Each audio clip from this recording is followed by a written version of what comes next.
ডায়মন্ডের দাম কত বাংলাদেশে? সাধারণভাবে বলতে গেলে 1 ক্যারেটের ভালো কাট করা পরিষ্কার এবং রঙহীন একটি ডায়মন্ডের দাম বাংলাদেশে কয়েক লক্ষ টাকা থেকে শুরু করে কয়েক কোটি টাকা পর্যন্ত হতে পারে। আপনাদের বোঝার সুবিধার্থে ডায়মন্ডের পরিমাণ ও দাম দেওয়া হলো। 1 ক্যারেট ওজনের সাধারণ কাট করা কিছুটা দাগযুক্ত এবং হলুদাভ রঙের একটি ডায়মন্ডের দাম অনেক কম হবে, আনুমানিক 40 থেকে 50 হাজার দাম হতে পারে। আবার 1 ক্যারেট ওজনের খুব ভালো কাট করা পরিষ্কার এবং রঙহীন একটি ডায়মন্ডের দাম অনেক বেশি হবে, আনুমানিক 80,000 থেকে 1 লক্ষ টাকার উপরে হতে পারে।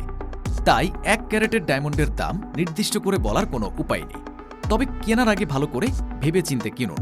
একটি জুয়েলারি শোরুমে এর দাম হতে পারে 80,000 টাকা, কিন্তু অন্য একটি শোরুমে হীরার দাম হতে পারে 1 লক্ষ টাকা। আশা করি আপনারা ডায়মন্ডের দাম কত তা জানতে পেরেছেন।